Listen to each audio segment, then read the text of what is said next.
Aliança Arriscada. Olá, espero que você esteja bem. Nós estamos aqui mais uma vez para darmos continuidade ao estudo do livro de Números. Hoje, Números, capítulo 10, mas antes é necessário que eu faça alguns pedidos. E o primeiro pedido é para que você não apenas curta, mas compartilhe esse estudo com outras pessoas, para que outras pessoas venham ser abençoadas. Outro pedido é para que você nos siga nas redes sociais, porque através das redes sociais da igreja você terá acesso à agenda da semana e nela você poderá conferir aí os dias, horários e temas dos estudos que nós disponibilizamos ali na igreja. Portanto, venha participar, porque certamente você vai adquirir mais conhecimento da palavra de Deus. E outro pedido é para que você leia todo o capítulo, no caso, hoje, capítulo 10. Depois desses pedidos, quero compartilhar aqui do versículo 11 até o versículo 13, e depois do versículo 29 até o 34, que diz, a partir do versículo 11: no 20º dia do segundo mês do segundo ano, a nuvem se levantou de cima do tabernáculo que guarda as tábuas da aliança. Então os israelitas partiram do deserto do Sinai e viajaram por etapas até que a nuvem pousou no deserto de Parã. Assim partiram pela primeira vez conforme a ordem do Senhor anunciada por Moisés. Versículo 29. Então Moisés disse a Obabe, filho do midianita Reuel, sogro de Moisés: estamos partindo para o lugar a respeito do qual o Senhor disse: eu o darei a vocês. Venha conosco e o trataremos bem, pois o Senhor prometeu boas coisas para Israel. Ele respondeu: não, não irei. Voltarei para a minha terra e para o meu povo. Moisés, porém, disse: por favor, não nos deixe. Você sabe onde devemos acampar no deserto e pode ser o nosso guia. Se vier conosco, partilharemos com você todas as coisas boas que o Senhor nos der. Então eles partiram do monte do Senhor e viajaram 3 dias. A arca da aliança do Senhor foi à frente deles durante aqueles 3 dias para encontrar um lugar para descansarem. A nuvem do Senhor estava sobre eles de dia, sempre que partiam de um acampamento. Portanto, algo que nós precisamos relembrar aqui é que foi falado lá no capítulo 1 de Números. Nós falamos então que do capítulo 1 até aqui no capítulo 10, versículo 10, nós vamos perceber o povo de Israel obediente a tudo que o Senhor ordenara. Mas, a partir aqui do versículo 11, nós vamos perceber aqui ao longo aí, né, do estudo de Números, que o povo vai se rebelar contra o Senhor. E aqui ainda não houve uma rebelião. Muito pelo contrário, a gente percebe aqui a ordem do Senhor que foi dada, né? Quando a nuvem se levantasse, eles deveriam levantar acampamento e partir. Então há obediência aqui ainda. Mas nós percebemos que a partir aqui do versículo 29, não que Moisés tenha sido desobediente, mas nós não percebemos nenhuma consulta de Moisés ao Senhor para poder fazer esse convite para o seu cunhado, porque Obabe era cunhado, né, de Moisés. Aqui no versículo 29 vai falar que Obabe, filho do midianita Reuel, sogro de Moisés. Portanto, Reuel ou Jetro, como nós já falamos, né, no estudo lá de Números, de Êxodo, nós falamos então aí de que Reuel e Jetro eram as formas aí de chamar aí o sogro de Moisés. E portanto, então Reuel sendo aqui então sogro de Moisés, o filho dele, Obabe, portanto, era cunhado de Moisés. O que nós vamos perceber aqui é que de imediato esse povo ficou parado ali no Monte Sinai cerca de 11 meses, parados ali, recebendo as ordenanças do Senhor, conhecendo mais o Senhor. Portanto, gastaram aí cerca de 11 meses nesse relacionamento com o Senhor até estarem preparados para poder caminhar para a terra prometida. E agora, então, começa essa caminhada para a Terra Prometida. Então, eles ficaram ali no Monte Sinai cerca de 11 meses, como falamos, porque aqui vai falar que foi no 20º dia do segundo mês, do segundo ano, portanto, tem aí cerca de 11 meses que eles ficaram parados, porque eles chegaram aqui no terceiro mês. É assim que vai falar, e nós já conversamos a respeito disso lá em Êxodo, não é verdade? Lembrando de todo esse período aqui, então, que eles ficaram parados, aguardando as orientações do Senhor, e conhecendo o Senhor, e se relacionando com o Senhor, aprendendo do Senhor para poder caminhar com o Senhor, e o Senhor caminhar no meio desse povo. Depois eles saem daqui e vão então agora para o deserto de Parã. Esse deserto que ele era grande e tinha muita falta de água, então era um deserto complicado para eles caminharem. E o que a gente percebe aqui é que eles vão caminhar nesse deserto durante 3 dias. A gente não sabe se 3 dias aqui é o período que dura da onde eles estavam até onde eles chegaram, ou se eles realmente, de fato, demoraram 3 dias. Afinal de contas, tinham crianças, tinham mulheres, animais, então a quantidade de pessoas, e por isso pode ser que eles tenham gastado aí mais do que 3 dias, mas que geralmente essa distância era percorrida em 3 dias, mas provavelmente não pelo povo por conta dessas dificuldades.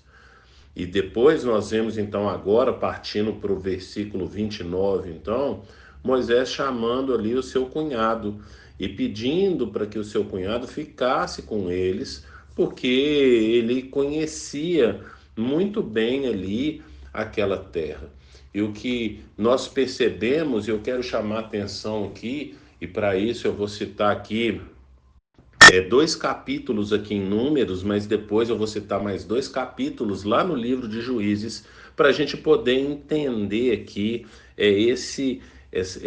como que Moisés arriscou ao chamar então aqui o cunhado dele. Porque aqui no versículo 29 vai falar que então Moisés disse a Albabe, filho do Midianita Reuel. Portanto, o texto está trazendo aqui então a origem dele, que é um midianita. E qual que é o problema disso aqui?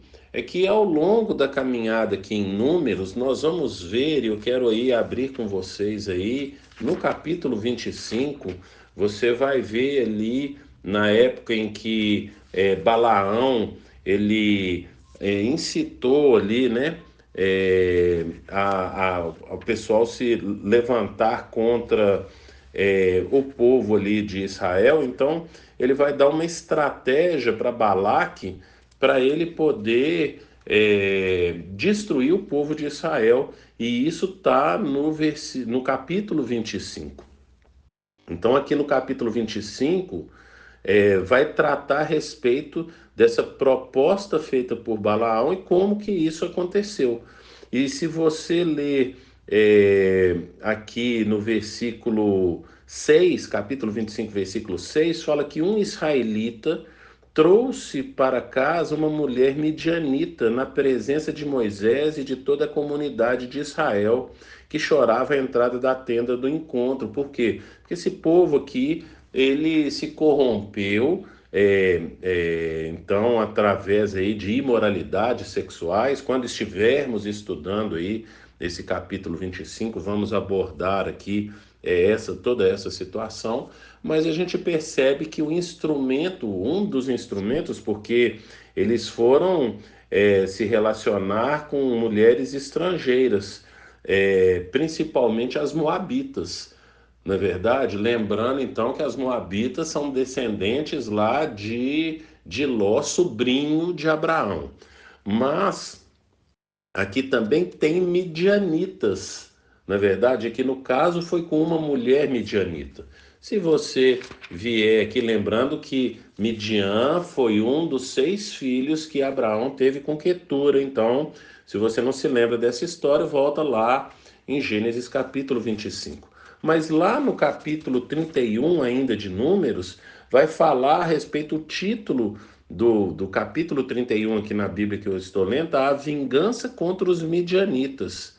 O Senhor disse a Moisés: vingue-se dos midianitas pelo que fizeram aos israelitas, se referindo aqui ao capítulo 25. Então, portanto, nós percebemos aqui que o cunhado de Moisés, Obabe, era um midianita, e os midianitas, as mulheres midianitas, o povo ali, foram então ali uma pedra de tropeço para o povo entrar ali na terra prometida, mas como falamos ao longo aí do estudo de números, nós veremos isso. Então, Moisés arriscou aqui com o Obabe.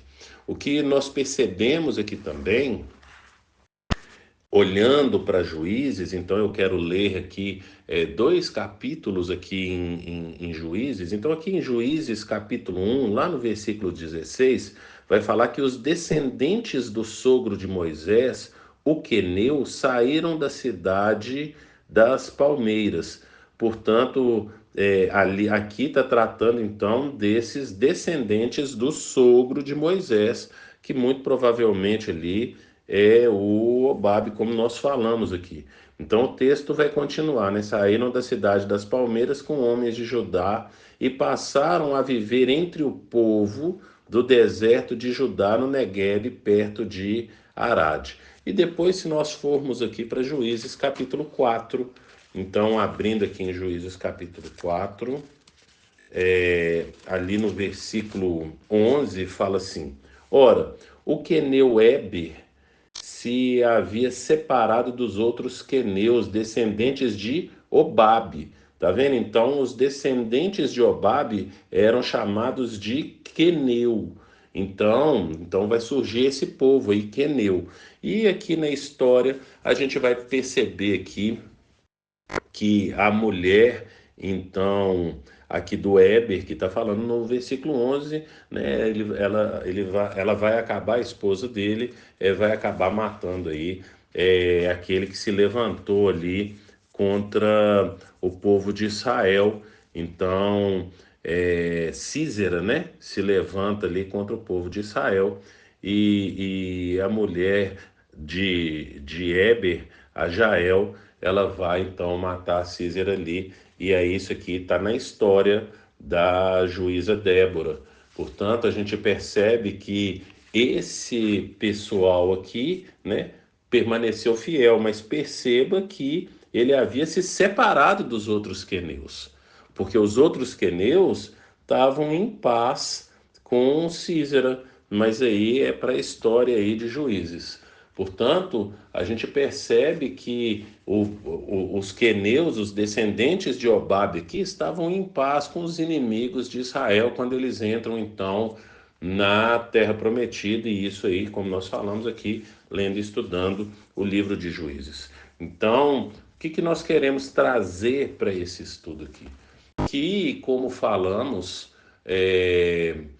o, o fato de Moisés propor uma aliança para o seu cunhado, por mais que era o seu cunhado, e por mais que a intenção de Moisés, ao propor essa aliança com ele, é pelo fato dele conhecer bem ali a região, né? Então, ali no versículo 31 vai falar: Moisés, porém, disse: por favor, não nos deixe. Você sabe onde devemos acampar no deserto e pode ser nosso guia. Então, a princípio, parecia ser uma vantagem, mas que depois isso poderia complicar muito, o que provavelmente aconteceu, como nós falamos lá no capítulo 4, versículo 11 de Juízes.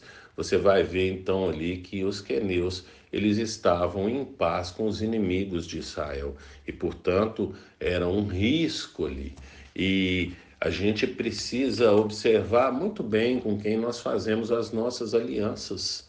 Como falamos aqui no início desse estudo, nós não vemos Moisés consultando a Deus para ver se ele deveria ou não fazer essa aliança, mas ele entendia as qualidades do cunhado dele, e olhando para as qualidades dele, entendia que ele seria útil, mas ele não pensou na posteridade. E é isso que nós precisamos perceber, porque os midianitas, aqui ainda no livro de Números, vão trazer a ira do Senhor contra o povo de Israel justamente por conta de sua corrupção. E nós precisamos ficar atentos à postura com quem nós fazemos as nossas alianças. Tome cuidado com as suas alianças. Tome cuidado com quem você faz aliança, porque às vezes, num primeiro momento, pode parecer que é algo bom, afinal de contas, né? Moisés propõe: olha, nós vamos ser abençoados, então está propondo algo que vai ser de interesse ali do Obabe, mas ele busca essa aliança por aquilo que ele vê de interessante em Obabe, e nós não podemos olhar com olhos naturais. Portanto, nós precisamos sempre voltarmos para o nosso Deus e buscarmos dele se nós devemos ou não fazer as alianças e com quem nós fazemos as alianças. Por isso, fica essa pergunta para o estudo de hoje. Quando você faz qualquer tipo de aliança com qualquer um que seja, você pergunta para o Senhor se você deve fazer essa aliança? Pense nisso e que o Senhor te abençoe.